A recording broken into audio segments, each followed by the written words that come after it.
so excited you guys are joining us here for Core 90 training live with the community. We're really pumped, and I got to thank my good friend and fellow leader of the community, Liz Boisvert, lined us up with an awesome guest speaker today. Really appreciate that. What we're covering today is so exciting because I know for sure, coached a couple thousand real estate agents.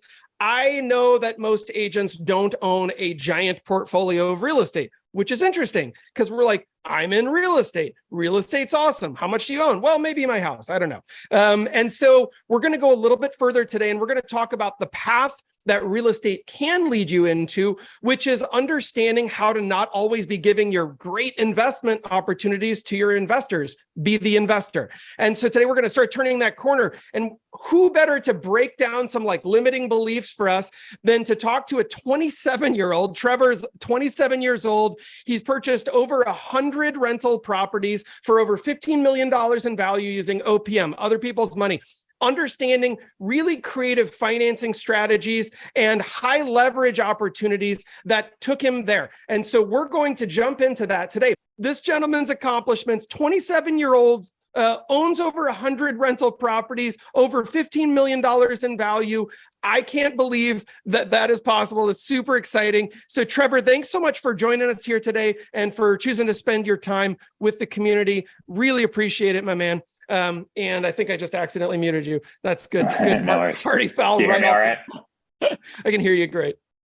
All right. Can you view that all right? I can see it perfectly. Like Jeff said, my name's Trevor Howard. I'm going to share with you guys how I bought $15 million worth of real estate by age 27. Okay, let me figure out how to skip through slides. 1 second. There we go. So yeah, today I'm just going to share my story with you guys, hopefully inspire you guys to start buying some real estate, open up your mind to different ways you can buy real estate. And then I would like to keep everyone awake during the presentation. So to keep everyone awake, please interact, like stop me at any point, ask questions. I want to make this a conversation. So jump in at any point if you have questions about anything I'm saying. So who am I now? I'm an investor. I'm looking for 5 to 40 unit properties with the owner interested in carrying a contract. I figured I'd throw that out there because we have a room full of agents. I'm also a broker, and then I own Vesta Solutions, which is a company that I started to help brokers actually structure creative finance deals with their clients and help them underwrite deals for investors. When I started, I was 22 years old. I knew nothing about real estate at all. I hadn't even heard about investing, and I was working as an engineer. So I was not considering real estate investing at all. So I heard about investing when I was just seeing that. Well, let me start before that. I was trying to figure out as an engineer how to not be an engineer. Engineering sounds super cool. I was building like missile silos, nuclear reactor structures, which really meant I was sitting at a desk looking at Excel files all day. So not as cool as you would think. But as I was sitting there trying to figure out how to not be an engineer, because I would look next to me and see next year I get to be promoted, move to the desk to my left, and then keep moving up. And eventually 30 years later, I get my own office. So I was trying to figure out how to not do that. I heard of FIRE. Have you guys heard of FIRE? Anyone in here? Yeah. So yes. If you haven't, it's financial independence, retire early. So what that means, it's the idea that you can save a bunch of money, invest it, and retire before the age of 65. There's a bunch of podcasts on it. I started listening to those. And the whole idea is I got this super complex formula down here. Income from your investments is greater than your cost to live, means you're retired. Good to go. But anyway, so I was listening to that, thought it was awesome, heard a bunch of people retiring in their 30s by just saving a ton of money and living frugally. Oops, let me go back. Jeff, do you know how to work this better than I for forward and back? No, you're doing great. Maybe just the left and right buttons on the keyboard. Yeah, I was clicking out of it. Cool. So my original plan was to save up $1 million over 10 years and invest this in the S&P. I figured that would give me $50,000 to live passively on. Again, I was 22 at that time. I had no wife, no kids, and all my friends had no wives or kids. So we were all living off like 20 grand a year and thought we were really rich. Once I started meeting people with kids and told them that plan, they just laughed at me every time, which I now understand. So I started tracking all my expenses. This is a free tool you guys can use. Just use code CORE90. It's something I actually use today still to figure out how much I'm saving to invest. I was living off $1,400 a month when I started. which sounds super low, but I was actually able to cut that lower, as you will see. And at that point, I figured 10 years was way too long. So I was 22 again, that was half my life. Half my life seemed like a really long time. I didn't want to stay there 10 more years. So I was trying to figure out other ways to quit earlier and retire. So I came across Bigger Pockets. I'm assuming you guys have all heard of Bigger Pockets, or a lot of you have. Yeah. So it's just a real estate podcast where investors share their stories. And it's super cool. They just interview them, ask them questions. At the end of every podcast, they shared books. So what I would do is I would just download the book when I was working, listen to it every day. And I literally went through every podcast and every book they recommended. I spent a year learning, and then eventually learned about house hacking, which was like what I thought I could actually accomplish at that point. Side note on that, you do not need to spend a year listening to Bigger Pockets. Listen for like a month, and that gives you plenty of information to get started. You'll learn way more just buying your first property. So I wasted like a year, learned a ton, but I did not need to do all that. Okay, so house hacking. You guys know what house hacking is? I'm assuming a bunch of you guys think it's for really young kids who just rent out their rooms. That's what most people think it is. And that's how I did it, but that's not the only way to do it.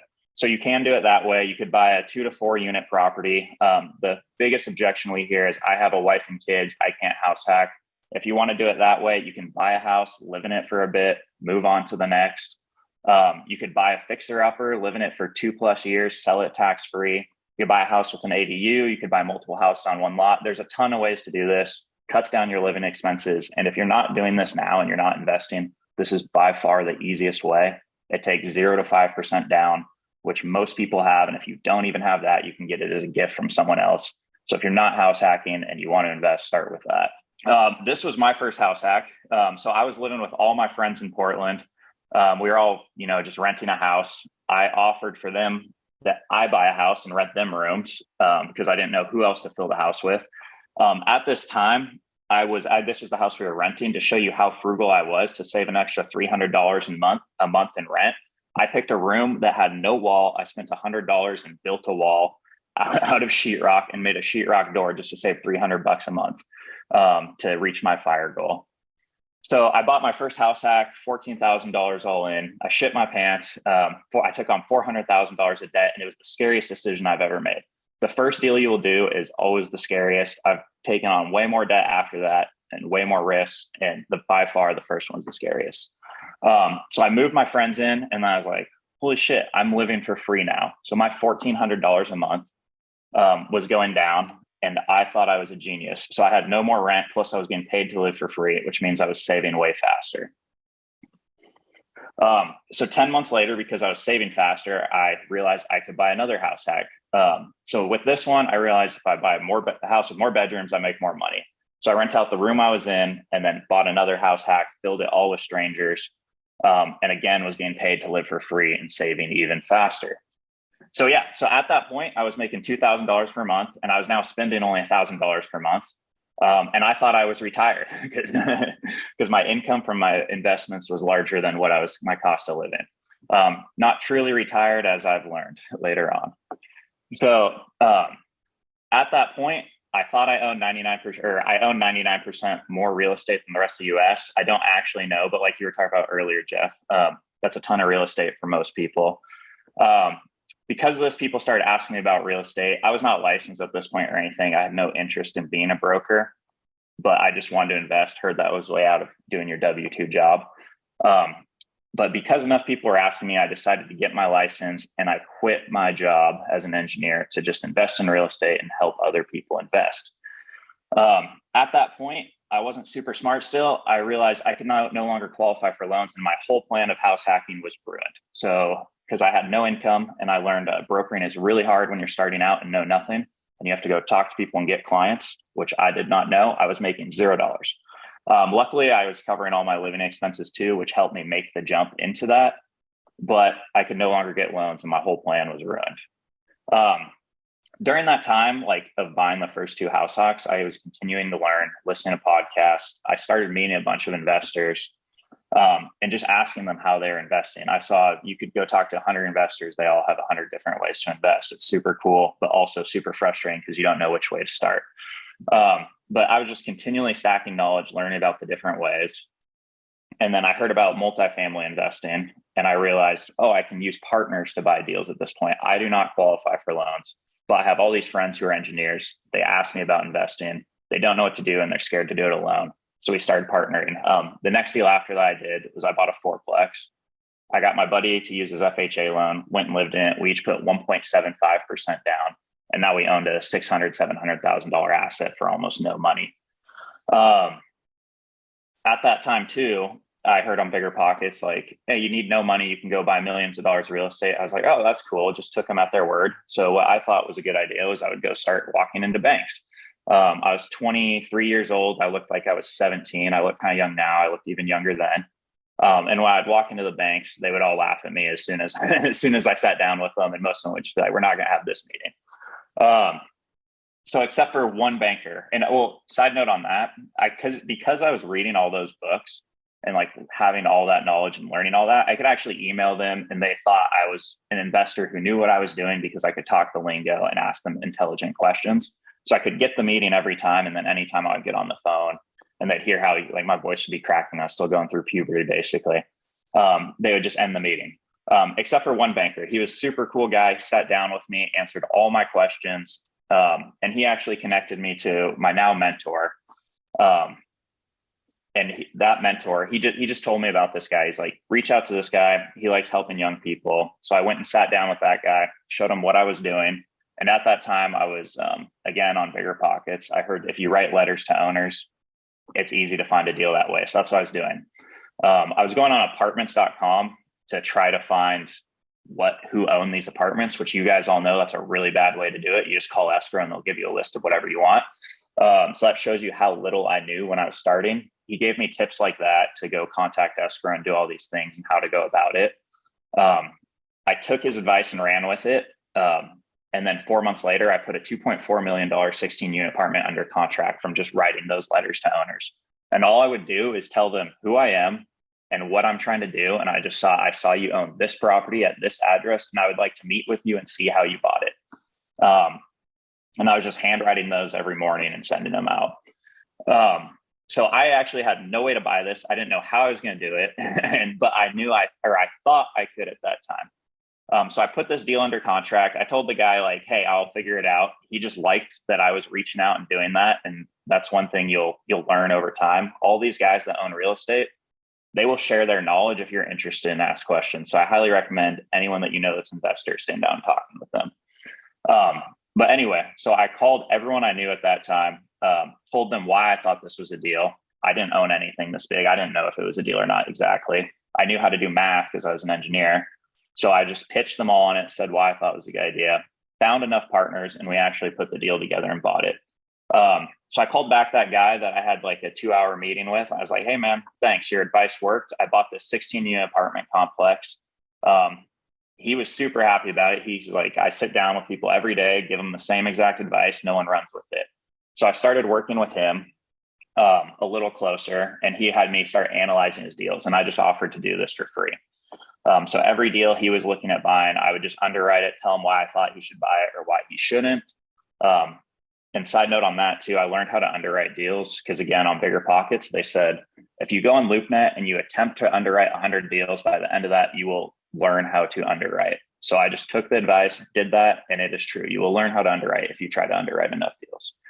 But anyway, so I was doing this free work with him. He learned that I actually knew more about underwriting deal than he did. So he just kept bringing me in on deals, having him help. And eventually I bought a deal with him. So once I did that, I got to learn way more about how they're buying deals because it was not how I was buying deals at all. They were doing seller carries, different things like that. And I learned there's a whole different world of how you buy properties. So yeah, started buying deals with him, which helped me scale a ton. I bought fourplexes, houses. We did subject to, wraps, seller carries, note and trust deeds, land sales contracts, all of that stuff. Learned partnerships are super great. Along that journey, I learned partnerships are also really bad. So at that point, I was doing great, buying deals with all sorts of people, was working really well. Came across one partnership, lost $200,000. I'll jump into that a little later. But the biggest part was like, I learned how to use creative finance. So does anyone here, like, have you guys heard of creative finance? Yeah, absolutely. And hey, Trevor, really quickly, we had a question come up in the chat. And Liz says, just for clarification for everybody, when you say underwrite, what do you mean? Why do you underwrite versus someone else? Yeah, so underwriting just means analyzing a deal.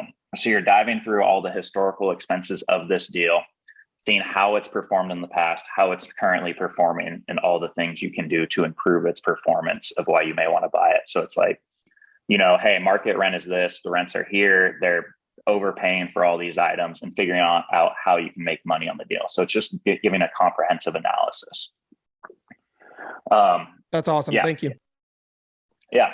But anyway, so creative finance. So these are a few examples of creative finance. And what is creative finance? So it's just a non-traditional way of buying real estate is how I define it.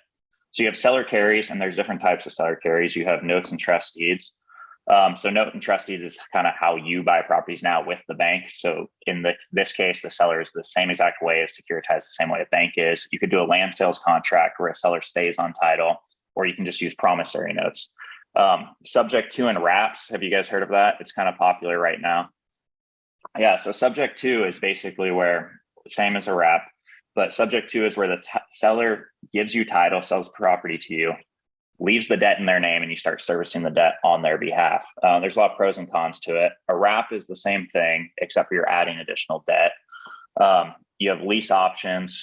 You have, hybrids of bank financing and seller carries, partnerships, syndications, and a bunch more. So that's just high level of, some creative finance techniques. So yeah, why would you want to use creative finance? So that all looks great, but why would anyone want to do it? So first, you got to understand why people buy real estate.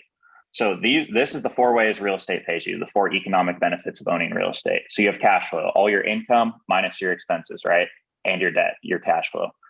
Your loan pay down, right? So your renters are now paying down that loan every single month for you. You have appreciation, and then one of the most beneficial ones, depreciation.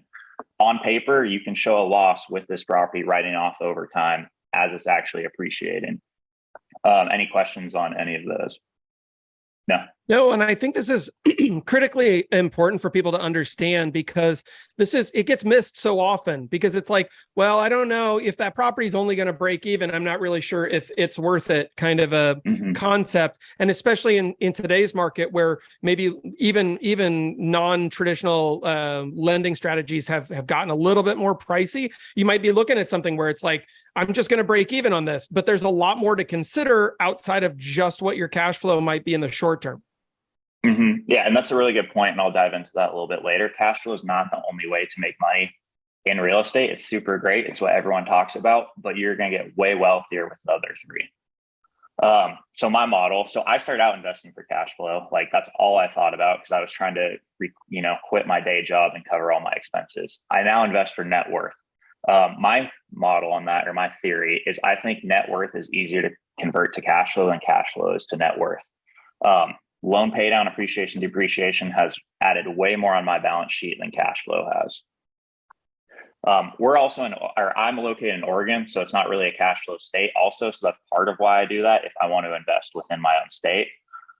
Cash flow is still great. You need it. You don't want to buy a property that's never going to cash flow, but it's a defensive metric, meaning you need it to sustain the property and hold on to the property. You do not want to bleed forever. And when I say bleed, I mean have a negative cash flow, but you can still make a ton of money while breaking even or having a path to cash flow.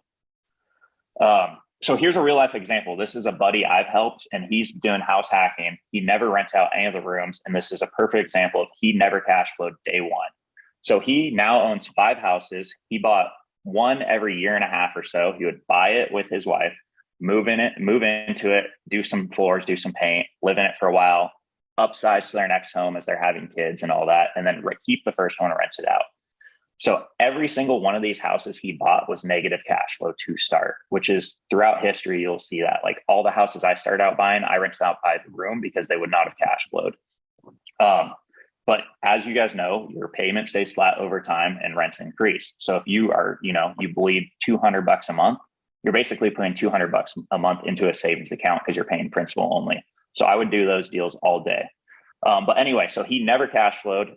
Today, he cash flows $60,000 per year. He pays down $60,000 of principal, and he has $1 million in equity, and he spent $80,000 to accomplish this. So like over 7 years, he spent $80,000. So just over 10 grand a year, which for most people is super achievable.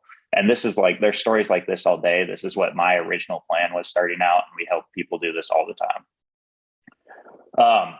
So now, yeah. So commercial real estate, are you guys residential brokers for the most part, or commercial, or a mix, or? I would argue predominantly on the residential side, but cover this. This is awesome. Cool. So the difference between commercial, which is defined as like 5+ units, and residential 1 to 4 units, is sales comps versus you're buying income streams. So like, you guys know, the house next to this one sold for this. So that's, about what it's worth type of thing. When you're buying 5+ units, people are buying businesses basically. So they're evaluating the property and how much money it will make them, and they're basing the value of it on that. So cap rates. So a cap rate is just a metric used to assess assets, and it shows you your return if you paid all cash for a property. Here's the formula for a cap rate. It's cap rate equals NOI divided by price. Your NOI is your net operating income. So it means your income minus your expenses, and that is not including debt. So let's say you bring in $100,000 in rent and you have $60,000 in, repairs, management, all that stuff. 40,000, you're left with $60,000 of NOI after. So if you have $60,000 of net operating income and $1 million property, it takes 60,000 divided by $1 million, gives you 0.06, a 6% cap rate. Any questions on that? No? Okay, cool. And so a cap rate is not the end all be all. A lot of commercial people talk about it. It's just a metric used to compare assets. So you could buy a 4 cap that's a super awesome deal, and you could buy a 7 cap that's a crappy deal. It's just a metric used to get a general idea of how something is performing.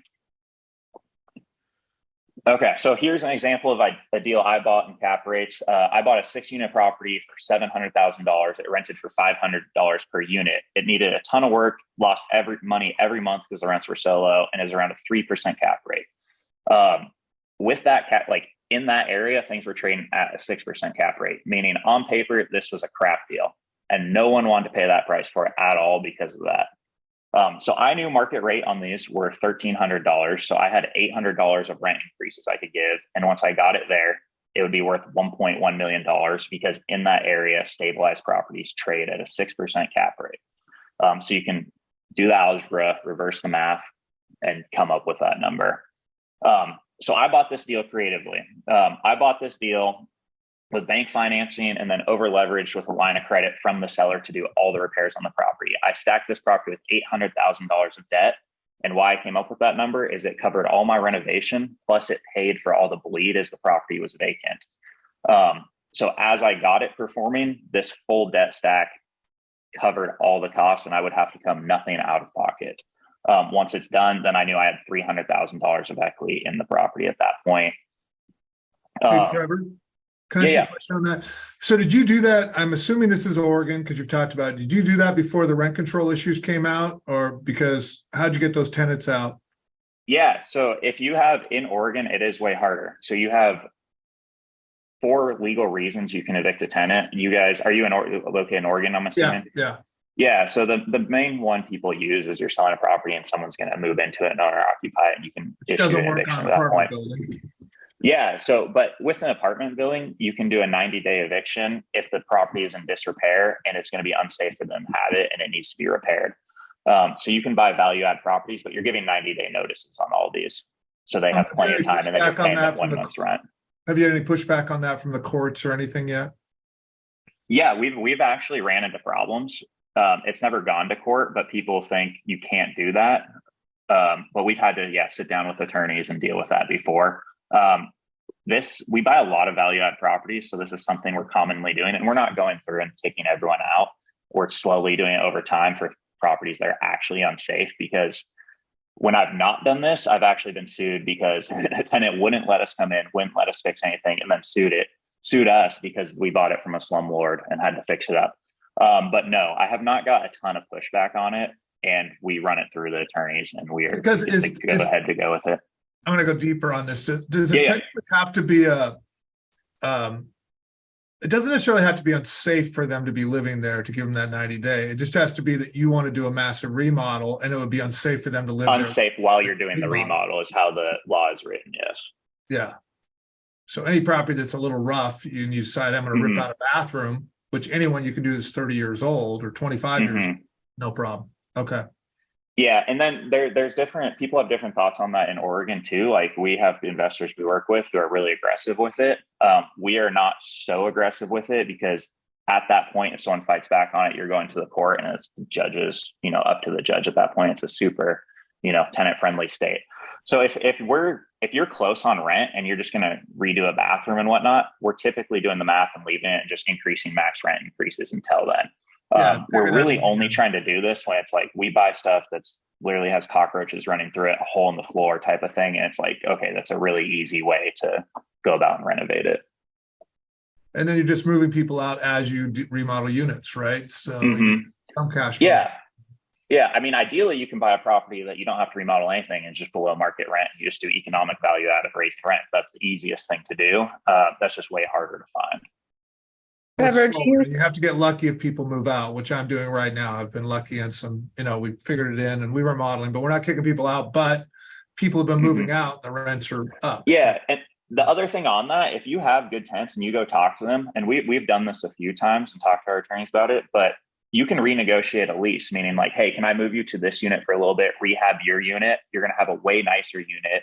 Market rates this. Are you willing to pay this? And people have accepted that over time too, just from talking with them. That's good to know. Thank you. Hey, Trevor, say you have 5+ units or whatever, and all of them need to be, will you give notice all at the same time or do you stagger it? So there's pros and cons, and it depends on how you underwrite the deal and how you're analyzing it. So for us, we're doing long-term flips over a slow amount of time because I'm taking on long-term fixed rate debt to do these. So I like to stagger it because I don't want the whole building vacant. Now I'm actually bleeding a lot heavier, right? But it is a good model if you go do it all at once and you have the cash to do so, that can make sense. But for my model and how we're doing it with our leverage point and debt stack, we do not do that. Trevor, quick question for you too. How often are you hiring on counsel for these deals, either in preparing the deal and getting it structured or, actually talking to lawyers about potential law? Yeah, not super often. Like it's pretty rare we actually have to. I'm structuring most stuff myself. If I don't know something, like we'll call an attorney or have an attorney write contracts. But I use property managers for all my properties. So I'm usually running stuff through them and they have legal counsel on their staff. Gotcha. So usually I'm not direct on the property management side talking to legal counsel on it, but just talking to the PM who's, that's their day-to-day. They're keeping us up to date on what we can and can't do. Gotcha. Okay. That makes sense. Thank you. Yeah. Cool. But anyway, so yeah, we bought that thing, fixed it up, increased rents over time. So yeah, I was going to dive into the power of cap rates. So if you're assuming and this is just to show you guys like in commercial, why a lot of investors buy commercial. So assume you have a market cap rate of 6% and you buy a 5-unit property and you buy it at a 6% cap rate. And each unit is $100 below market rent. So if you increase rent on each unit by $100, that's $500 per month extra, right? That's $6,000 per year, meaning your net operating income goes up by $6,000. So over here, if we take our cap rate formula, right, we do some algebra, multiply by price on both sides. You now have price equals NOI divided by cap rate. So if we know we increase NOI by $6,000 and market cap rates in that area are 6%, we improve the value of the property by $100,000, right? And that's just on paper. There's different models of how interest rates change and whatnot. That's just super high level. This is just to help you grasp this idea of if you go buy a property, like we buy properties that are like $800 below market rate. We won't be buying them at the market cap rate of 6%, but we may buy it at a 5 cap or 4.5 cap and know once we stabilize, it's now performing at a 7 cap, 8 cap, right? But things trade at a 6. So that's just to show you the idea of how you can do some basic math and figure out if there's meat on the bone or value to add to a property. Okay. How do you know, Trevor, how do you know what the market rate is for a cap rate? Yeah. So that part is kind of similar. So CoStar is kind of like the MLS of commercial, and they'll track all this data for you. So you can see sales comparables based on cap rate sales and see how properties trade in that area. And you'll see a trend, and there's tons of studies and data on it in different areas, and they'll share monthly how properties are trading. And cap rates are typically like, they're heavily affected by interest rates. So like when interest rates were 3% a while back, stuff in my area was trading at like a 4 cap, right?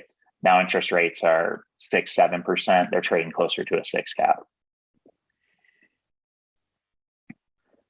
Okay. And that also depends on the age of the unit and whether it's an A, B, or C property. Yeah. Right? And yeah, another way to think about cap rate.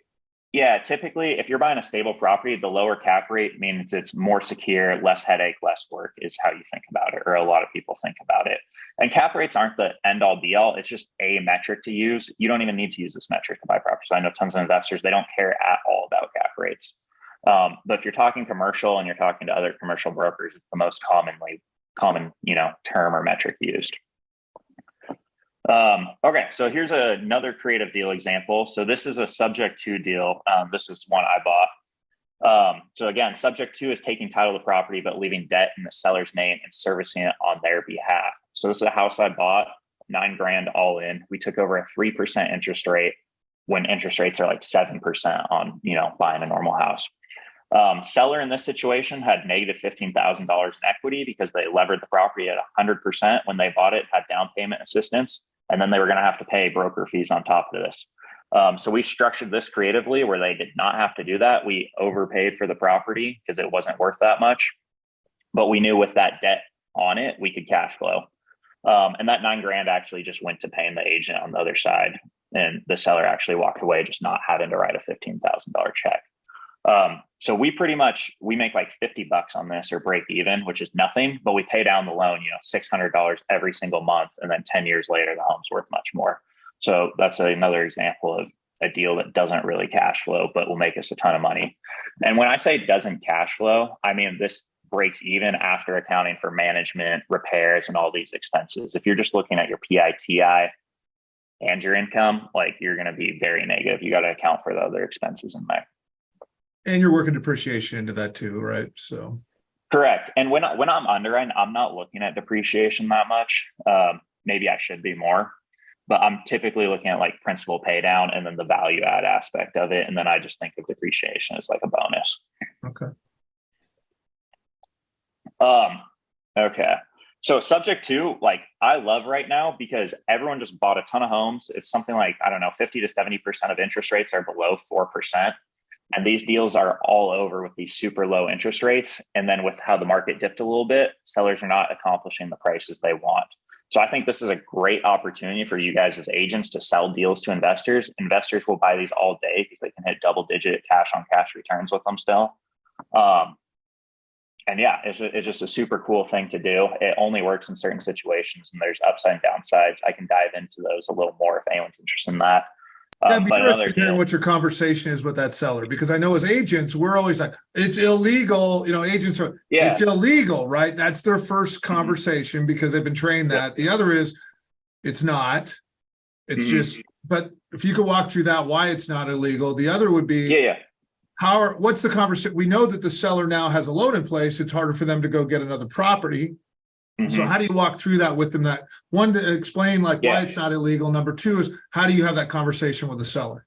Yeah. So a lot of people do think that. I actually learned how to do this from CE. So this is taught in your CE classes on how to do subject to and wraps, which is super cool. So you're probably referring to, people think it's illegal because you have this thing called the due on sale clause. So the bank now has the right to accelerate the loan and call the note due.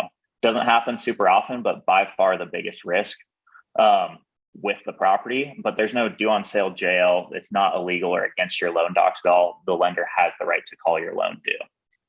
So that's to address the first part. What was the second part about it? Sorry, your question. And have you ever had a seller call a note due? Oh yeah. So I personally have not, but I've had friends who've had note call due because I've seen so many of these. For reference, there's like one title company where we worked with, they had 5 out of 10,000 called due, and they were able to solve the problem in all 5 scenarios by transferring title back to the original seller and setting up a lease option. So it's really just a matter of structuring it right, and having the authority, getting the right documents up front. You have power of attorney on things to figure out your payoffs, to pay out your payoffs, and really making sure that and obviously the banks don't want to call notes. That's not what they're in the game of, right? Because notes are already sold to the secondary market. They just want the servicing money. That's how they figured it out. Am I correct? Correct. And when I first did this, because I've actually, so that first fourplex I bought, I personally sold it subject to someone else. Just because it's a really good way. Like I was able to collect $70,000 more and create a note on that property and let the buyer, those investor leverage in. So like me personally, I'm not super worried about it because I've sat down with the attorneys and asked them like, hey, you've been working in this industry for 40 years. How many times have you seen it been called? And then every time I sit down with them, they tell me not to worry about it. Granted, it can still happen. And it happened to my buddy, right? Like, but he was able to solve it in that case. And to show you guys how cool it is too, like this is a deal we just did like 2 months ago. So the seller on this had 2.25% debt on it. She had $100,000 in equity. So what we did was we brought $40,000 down, and she actually did not want all the money. She was just going to go put it in the bank and collect like 3%. So she carried a contract on her other $60,000 of equity, and we paid her 7% on it. So it was a win for her. She made more money. No one else would buy her house for that price. Everyone was offering her like 40 grand less, which she didn't want to take. So we were able to make it where she got the highest price possible and all these things she wanted.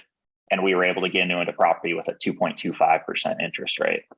And Trevor, that might give someone the opportunity to not have to pay capital gains. Like, how does it work in a seller carry and capital gains? Yeah. So, I mean, I'm not a tax expert, but they get to like, this was her primary res. So the sellers, so there's not really a tax benefit to that, but on an investment property, great. If you're carrying a note, you get to defer your capital gains on the note you carry. So it's less of a blow. Yeah. And that has to do with a lot of individuals and tax planning. So a lot of people will, be like, I want X amount of payments this year and this year and this year. And you're sitting down and actually planning it with them. But the biggest benefit of carrying a note is you're deferring taxes. Plus now she's collecting interest, right? So if you're doing a seller carry and you can sell your property for like $1 million with a seller carry, $800,000 normally, you're going to go pay tax with that, put it, have whatever, $500,000 left. If you do a seller carry and you're collecting 5% interest on that higher amount, you're going to make way more money over time because you're now collecting interest on $1 million versus the reduced price, if that makes sense. It totally does. Hey, Trevor, we've also got the G team here, and they have their hand up for a question. Go ahead, guys. Hi, it's Joanne and Alita and Elena. Thank you. So my question is on the sub 2, how do you manage, like as a seller, like how am I guaranteed that you're actually going to make my payments and not wreck my credit and ruin my life? Well, do you use a collection, third party? Yep. Okay, so can you explain that? Yeah. So, and that's an important part, especially if you're representing a seller on these. It's different, different priorities for buyers and sellers. So if you're a seller, you can, first off, if you're having someone bring you $100,000, the odds of them, not paying on that and losing the investment is super low. But you can also require them. We do use third-party escrow, so that's one reason. But you can also require a buyer to have multiple payments ahead of time in that account. So let's say you have 3 months stacked up and you give escrow instructions to notify you anytime you're 1 month behind, you'll know way in advance. You can also have them waive foreclosure rights, meaning you take back the property right away or do things like that. But there's a ton of different security you can provide around that. Okay, cool, thanks. Yeah, and I know that the idea of sub 2 is you don't want to put a bunch of money down, so that's where the risk to the seller would come in. I mean, if it's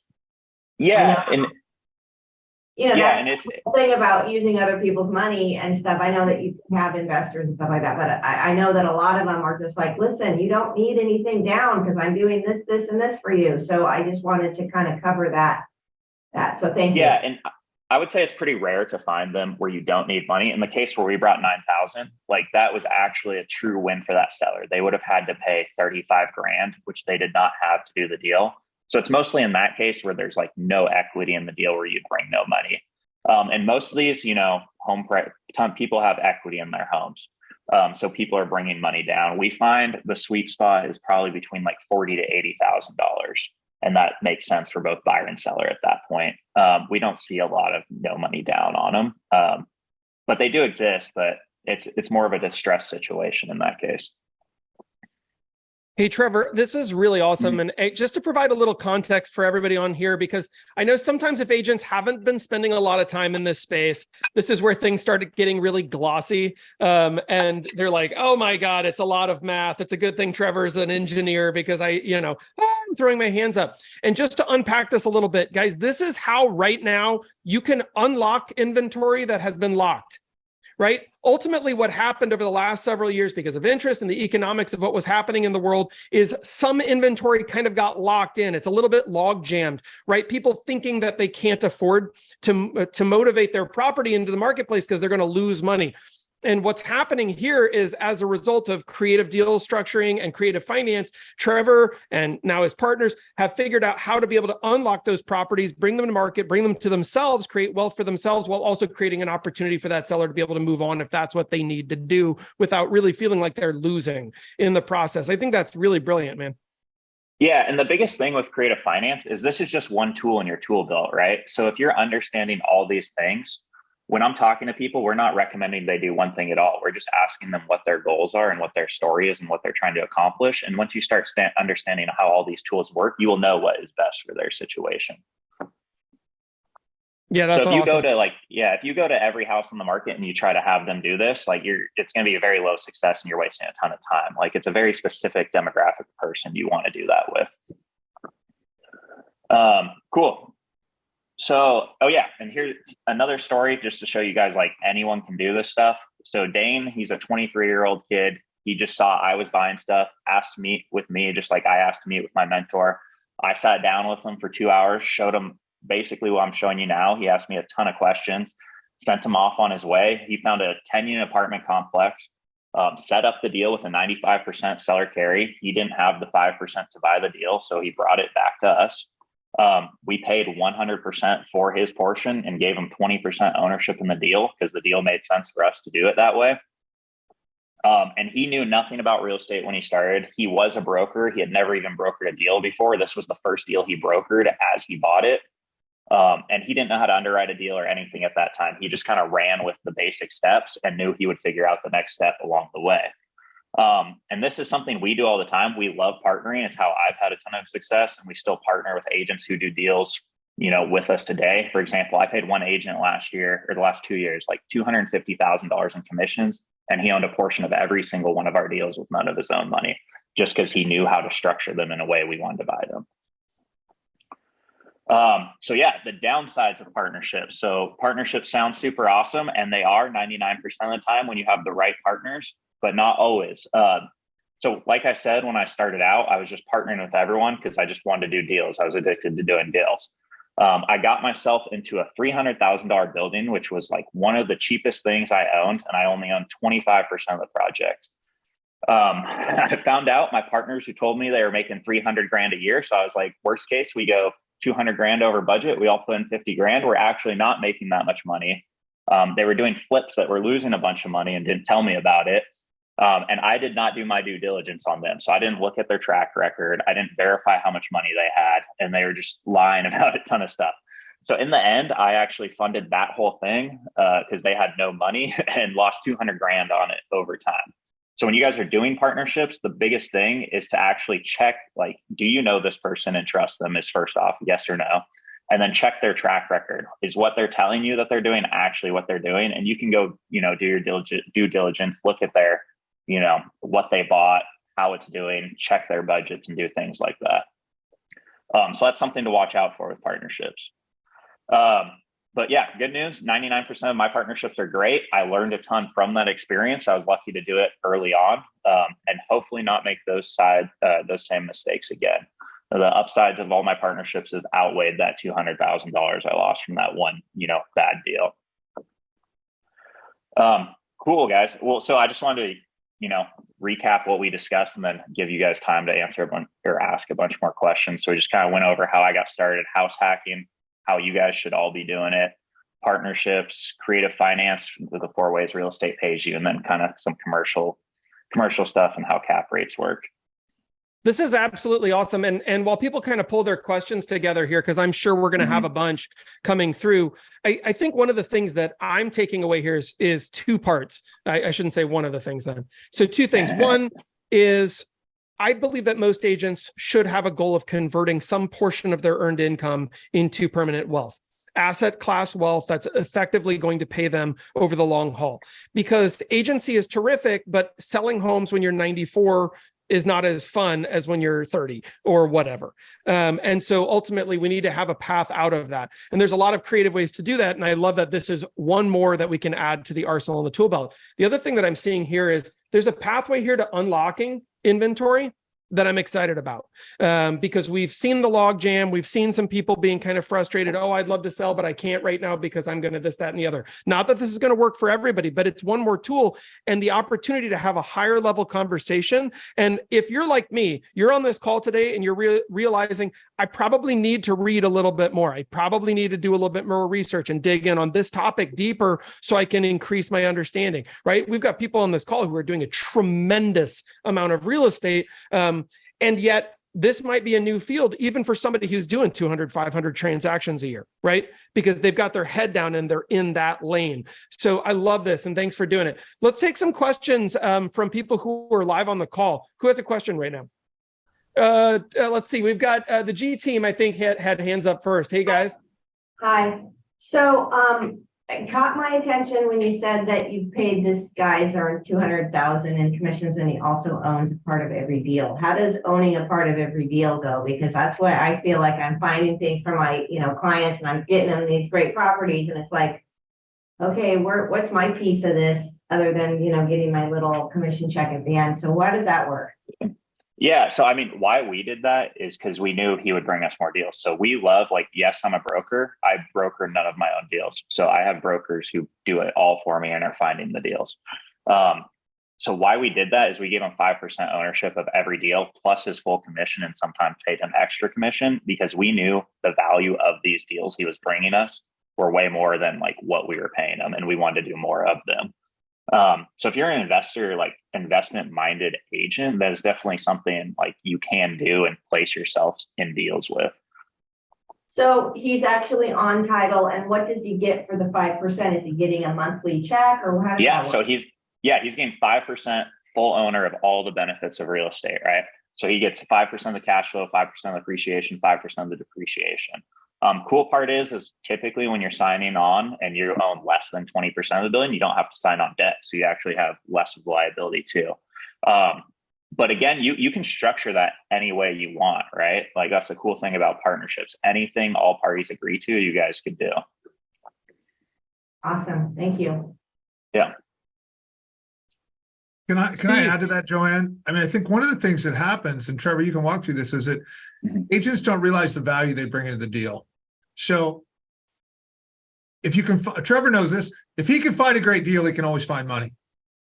Right, Trevor? It's like everyone wants to find the money first. The reality is go find a good deal, and you'll always find money if you're willing to ask the right people. And that's really what, as an agent, if you found that great deal, you just got to have confidence that you can go out and find investors and say, I want a percentage of this deal. And if there's money in the deal, Trevor has no problem giving up that money. Exactly. Right.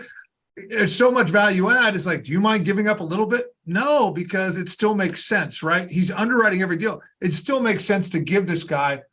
Trevor might have given that guy 10%. It still would have worked. He was happy only giving him 5%. Right, Trevor? Yeah. Yeah, I mean, he asked for nothing, and we just gave it to him because we really value the good partnerships we have, and we want to get our philosophy between me and the current partners I work with is we try to give more than we take because you get so much more over time by doing it that way. I just think agents undervalue sometimes the value that we all can bring to a deal. Yeah, and the biggest part for that is learning what an investor wants to buy and why. So you might think you have a deal and it could not be a deal. So you want to actually know why it's a deal and underwrite it and be this makes sense for this type of person and here's why. And then you really know how much value you're bringing at that point. Hey, Steve, what question did you have? Okay, Trevor, Steve Herron here in Colorado Springs, Colorado. Thanks for hosting this. Do you try to spread out your risk? Are you also investing in other markets?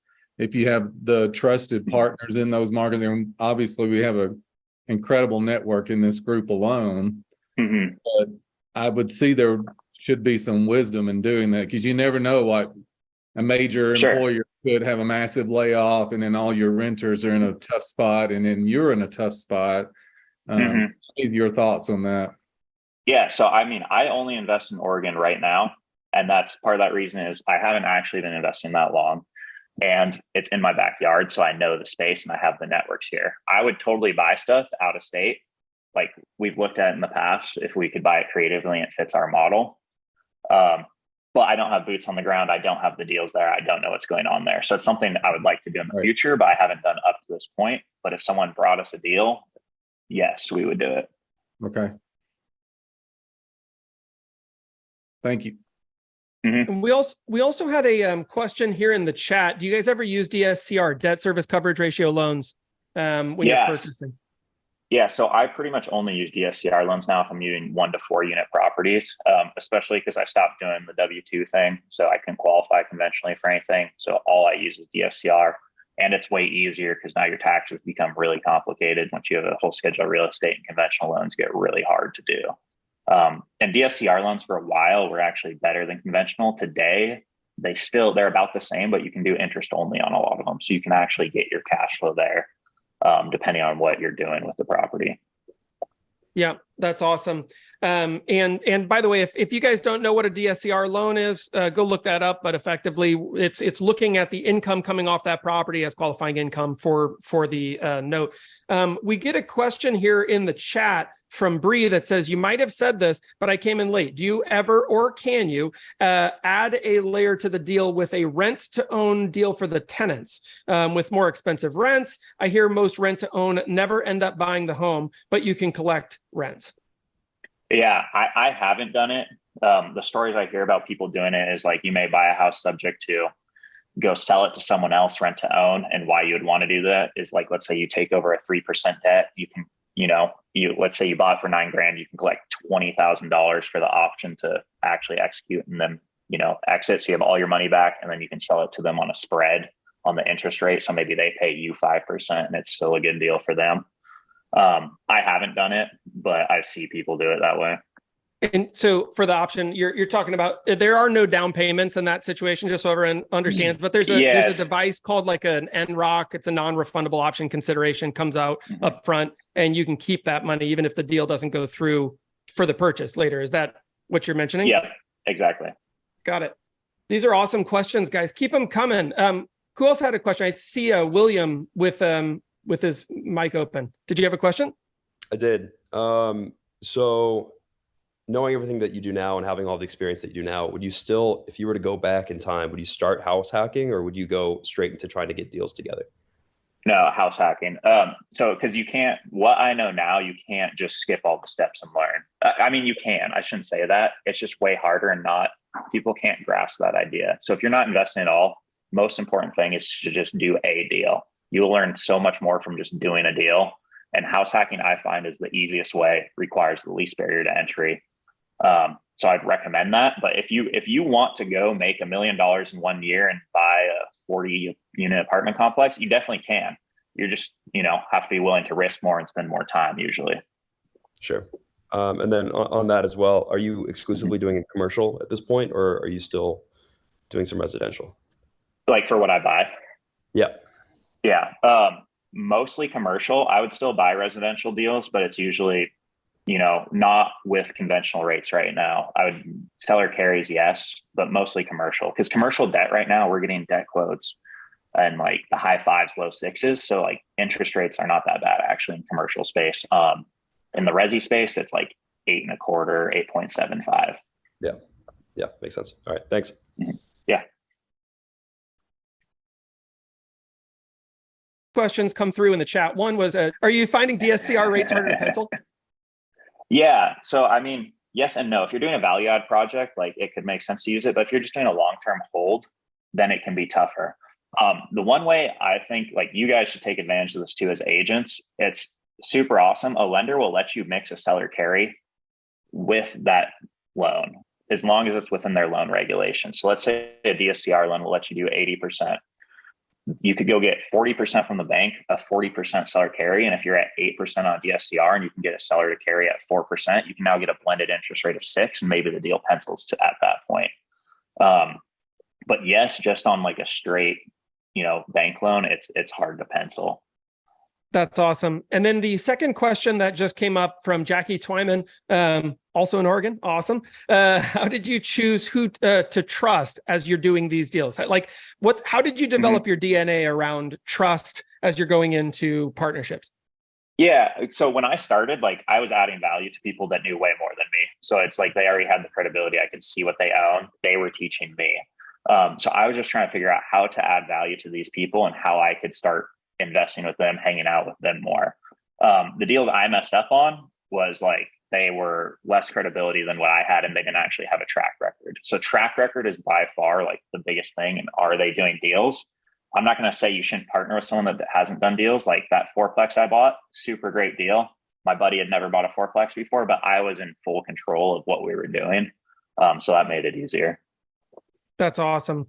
Great answer. I think that's the part of that, Trevor, is you only own 25% of that deal. So you didn't have control. That was the challenge on that, right? That was the big challenge. Yeah. And that was like dynamics also of like, these guys were my friends up to that point because we were just chatting. They loved real estate. I loved real estate, right? So I would trust what they would tell me, like, hey man, like you put in this money, we got you back. Like I'm making this much next month. And it's just a continual cycle of like, at some point that's on me. I have to realize like, hey, put your foot down and cut it off. And that was just an experience at that point too. Like it's a lesson I learned and I wouldn't do it again. But I think the big thing on that is that lesson wasn't learned when you were broke. You actually learned that when you already had equity in deals. So it didn't bankrupt you, right? That's the difference. Correct. So it's like so many people think that's going to happen your first deal. Like you're going to learn. I mean, and that's what I loved about you said is like you started and you learned things along the way.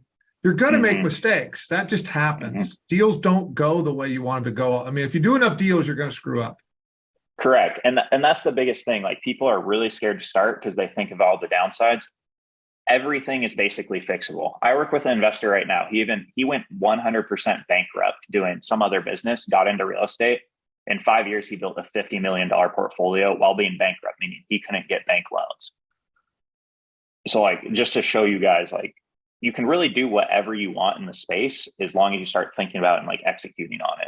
Well, and I think that one of the things I'm taking away from this, I mean, here we are with a huge community of agents who are all connected, who could be passing opportunity between each other, maybe integrating to other partners. And there's this humongous concept of being able to leverage up in the industry. And I think that that's a really huge thing. I love that you said, most of your partnerships, and particularly the successful ones, were people that you were trying to partner with because you knew you would learn from them based on that partnership. And was that strategic, or did that just kind of happen? I mean, it was strategic in some way, but I was also just talking to every investor I knew about. So like, if you talk to enough investors and you know what you're doing, or you think you do, or you're willing to give enough effort, you'll eventually find that opportunity. It's just a matter of time. Like you may go talk to one person and it's like, great, like I need help with this. I talked to just everyone I could at that point.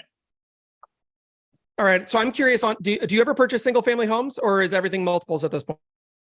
Yeah. So still single family every once in a while. I own like 5 or 6 single family homes, but right now really focusing on multifamily, just because if you're using any bank debt, it's really hard to do the single family. Yep. I got that. And then, so you're probably not utilizing some of the strategies that we've seen, like bandit signs, direct mailers, et cetera, to like NODs, NOTS, that kind of. Yeah, I used to call on them and see. My problem is I'm not a super great marketer, right? Or doing good at generating leads. I've bounced around and tried different things, but my struggle has been I haven't focused on one. So that's actually something I'm working on now. That's awesome. That's awesome. So leveraging yourself into a new way to find opportunity. Good. And what's your take on in terms of searching for these partnerships on multiples? Are you ever looking at just like LoopNet and taking stuff at face value? Like, are you going out to like the more what I would call traditional or conventional resources, or are you like just working a network of investor partners now? Yeah. So like to buy deals, you mean? Yep. Like, yeah. So I buy most of my deals on market actually. So if you're doing the creative finance stuff, it's really hard because first off, you have to find an off-market deal where you have a seller who wants to sell, and then you have to find where it makes sense for them to sell creatively. MLS and LoopNet is super sick. You have all these people who already want to sell, right? So you have one of the two things you need. It's just a matter of talking to that agent and what is the seller's goal and seeing if you have a solution for their problem. That's awesome. So this is something that's directly applicable to everybody who has like access in their local MLS. It's like, well, you have these transactions kind of ready to at least look at, and now it's up to you to start to learn how to use your term, to underwrite the deal, to analyze for anybody who was confused. I think some people were thinking underwriters, like at the, at the back end of the lender's office. And so to really learn how to underwrite the deal, to analyze it, to determine if it's a good opportunity. I see that the G team has their hand up again. Hey, Joanne. Hi. So on this, back to sub two, that really fascinates me. So what is like the minimum term that you try to get the seller to wrap, or to, to give you, like, obviously most of them aren't going to want to do 30 years, right? So what is your general strategy, and what's your minimum on what works for you? Yeah, I mean, I as a buyer, I ask for 30 years every time. And I've gotten it every time, just because at that point, I'm just servicing a loan on their behalf. If you're a seller, yes, you want a balloon. And that's the cool part, again, is it's 100% negotiable. I get a lot of questions about terms, and like seller carries are like, what interest rate do you ask for?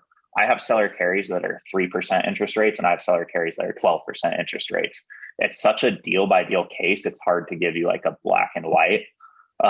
So like, let's say you have a seller and they want to, for whatever reason, cash out all their equity in 3 years, right? They're not going to, a balloon of 10 years or 30 years isn't going to work for them. If the lady we bought it from that had like 2.25% debt on it, she wanted all her money within 7 years. So we amortized it over 7 years at a 7% rate for the part she was carrying. And then she actually left her debt in place for the remainder after. So it's really hard to give you one answer, because it's so like, anything you can think of with creative finance, you can do if it works for both parties. Hey, Delita has a question. Have you ever used a HELOC on any of these properties to do a deal? Yeah, I use HELOC. So like, especially on my primary residence when I was house hacking, before I'd move out, I'd always get the HELOC. So then you can tap that equity later on to buy more deals. And if you guys are doing HELOCs, I would recommend it's really hard to get HELOCs on investment properties, like 1 to 4 units. So you want to do it while you live in the home before you move out. Great questions. Does anybody else have a question for Trevor about purchasing investment properties, how to structure these, creative deal, creative finance, anything like that?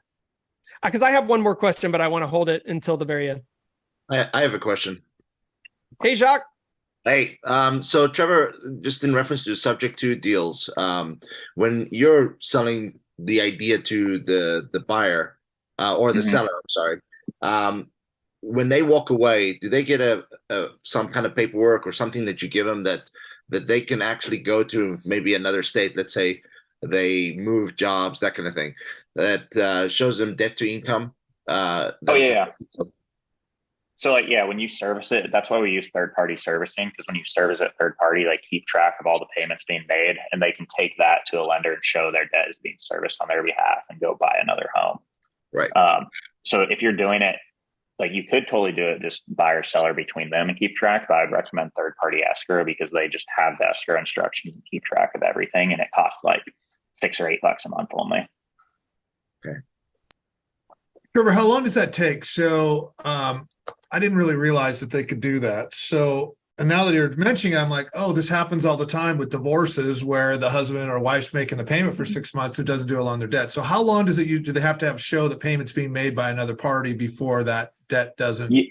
Yeah, and it's kind of interesting, because my understanding of it originally was a year of servicing and they'll account for it completely. We did one of them though, where the person sold on subject to and they actually bought a house a month later. They were job was moving them, and the lender just asked for certain docs and they were able to buy it a month later.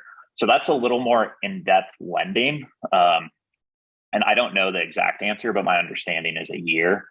And that's but I thought it was a year, and then someone bought a house a month later. So, but a year is not even bad, right? I mean, it's taking somebody. I mean, a lot of people are going to move somewhere. They're going to get a year to get settled in, figure out what they want to do, or they don't want to buy right. Interest rates are high right now. So they're thinking, I'm 2 years out before rates come down anyways. That solves my problem, right? Yeah. And then if they've had a month or two where they're behind, they get another year out, and a year and a half, and they've that's cleared out as well. Sure. Yeah. Because you're not buying all these subject twos from people that are in debt problems. They're not really in problems. They just want to move and they don't have, they just want more money than it's worth, is what it sounds like in most situations right now. That's what I find mostly. Either upside down or they're that, but they're not behind on payments. Mm-hmm. Yeah. So I guess that I have a question in reference to, when you do a subject to deal, and I'm assuming somebody got a really good deal this last market, and that's attractive because that, that service for 2-3%, that's a worthwhile getting into that house. What do you do with realtor costs in reference to it? Because if you're doing a subject to, the person is maxed out, the realtor cost is always a problem in that. But if you could do a subject to and negotiate something where you pay the realtor, do you do that and do that aside so that they take over the loan? Yeah. So in the one I referenced earlier that we bought for $300,000, they have negative 15,000 equity. They would have, they were responsible for paying the realtor fees, but it wasn't going to work for them. So we just paid the realtor fee in that case. I see. Okay. But I mean, if you're a realtor selling these, like the way I would want to go about it, if I have a seller and like they're not going to get their number, they have no money to pay me, I would ask that you get paid out over like time on it, or maybe something creative so you still can make money on it and sell it. And another side note from your comment at the beginning. So like, this is a thing you can do for non-distressed properties. Like I mentioned, I sold one of my personal properties this way. I was trying to sell it for like $650 or something like that. No, it was $750. It was probably worth like $650 or something like that. No one would pay me the price. Well, I was able to sell it subject to and hit this maximum purchase price, collect half my cash on the front end, and then collect 6% interest with a 5-year balloon on like my other half, which was like great for me. I, made the same amount of money I would have made and just tagged on a note. This is awesome. Thank you so much for sharing this. So we're at about the 15-minute marker. For anybody who has another question, feel free to raise your hand, but I'm going to pepper mine in now. So if there were like 3 to 5 resources, I know you already mentioned Bigger Pockets as a great place to go. They're awesome. Those guys are rad. And they, by the way, so everyone knows, they've got all of their podcast stuff is up on like Spotify podcasts or Google or, all the places, but also they now vlog everything. So there's like, videographic evidence. If you're a visual learner, you can go watch on their YouTube channel, and that's terrific as well. Do you have like books or other resources that you would drive people toward? Because we have all sorts of levels of experience. We have people on here who are selling, who have sold over $1 billion in real estate. And we have people who are like, this is their first year. So where would you point people? Yeah, that's hard. I get that question a lot. I wrote a list that I don't have in front of me right now. But Bigger Pockets has like beginner level books too. Those are good to start with. More advanced level books, I started reading more law books and things like that to fully understand how these things work. I'm really bad at remembering them because I read so many of them and just take bits and pieces. So I don't have a great recommendation right now. Well, let's do this. How about after the call, if you find the list, shoot it over to me and I'll just include it with your recommendation. And cool. Well, this is incredible. So I'm going to probably wrap here and to say, first off, Trevor, unbelievable information today. Clearly, you're bringing a ton of expertise and also your time to provide value to a lot of agents. I really, really appreciate you doing that. It shows who you are as a human being. I think that's awesome. And just one more shout out to Liz Boisvert for kind of nurturing this relationship and for bringing this opportunity to the community. Really appreciate you. There she is. Hey, Liz. I met Trevor. He helped kind of, he was a great soundboard for me for a seller carry that really worked out better for my sellers. So seller carries aren't bad. You think like, oh, the sellers want their money, but sometimes people like passive mailbox money too. And it gives them a little money in their pocket. But Trevor, as soon as I met Trevor, I was like, whoa, this engineer brain meets realtor, meets investor. Like I knew that he was a great source for our group, but I would like to ask Trevor, because you took the time to come and meet us and talk to us, like what could we do other than like maybe call you if we see some opportunities, right? For seller carries or, and then didn't you say you also have a company that services realtors that need you? Yeah. What can we do? So what I do, if you guys have deals, I would love to buy them. We'll partner on deals too, 5 to 40 units. And right now we're looking for an aspect of seller carry typically within the deal. We're specialized in Oregon and Washington. We'd look out of state for those two. And then, yes, so I have a company, and we started because so many people started asking about this. We start helping agents structure these things and give you ideas, and it's just consulting, or we'll underwrite your deals. So we partner with agents to help them become investment experts and better serve their clients. That's great. And then that's called Vesta Solutions. You can find it on vestasolutions.net with some info. Great. We'll I really appreciate that opportunity. Thank you. We'll post that link as well with this afterward. Rock and roll, man. Well, this is a really, really incredible opportunity today. Really appreciate you. Trevor, thank you. Liz, as always, incredible. Thank you. And those of you in the community, thanks for being here today, guys. We really love and appreciate you. Thanks for being the very best part of the community. And without further ado, we'll let you guys go and have an awesome day. Thanks again, Trevor. You're the man.